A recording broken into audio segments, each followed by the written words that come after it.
पाटलिपुत्र में देवी का एक बहुत बड़ा मंदिर था। एक बार सूर्यमल और उसका मित्र देव प्रताप दोनों मंदिर में दर्शन के लिए गए तो सूर्यमल ने वहां एक सुंदर कन्या को देवी माँ की पूजा करते हुए देखा। उस सुंदर कन्या का नाम रत्नप्रिया था। रतनप्रिया को देखते ही सूर्यमल को उससे प्रेम हो गया। उसने अपने मित्र देव प्रताप से अपने मन की बात कही। दोनों मित्र रत्नप्रिया के घर विवाह का प्रस्ताव लेकर गए।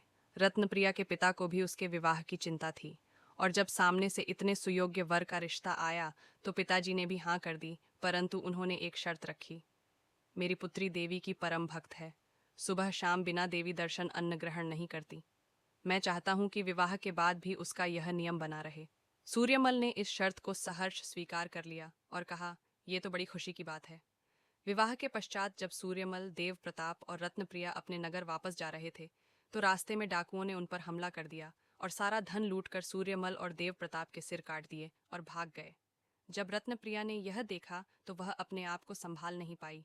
उसने सोचा कि पति की मृत्यु के बाद मेरे जीने का कोई अर्थ नहीं, इसीलिए उसने खुद को मारने के लिए खंजर उठाया। जैसे ही उसने खंजर चलाने का प्रयास किया तो देवी माँ प्रकट हो गईं और उन्होंने उसे ऐसा करने से रोक लिया और कहा कि तुम मेरी परम भक्त हो, मैं तुम्हारे लिए इन दोनों को जीवित कर दूंगी। तुम इन दोनों के सिर उनके धड़ के साथ रख दो।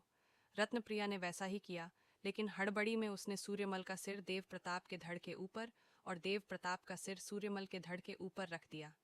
देवी तथास्तु कहकर अंतर्ध्यान हो गई। माँ के प्रभाव से सूर्यमल और देव प्रताप जीवित हो गए। जब सूर्यमल और देव प्रताप को होश आया तो दोनों एक दूसरे के शरीर को देखकर चकित रह गए।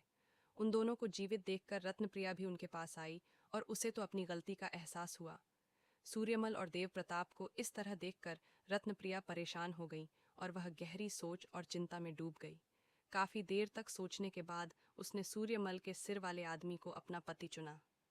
अब आप ही बताइए दोस्तों, क्या रत्नप्रिया का चुनाव सही था? अपने जवाब हमें कमेंट करके बताइए।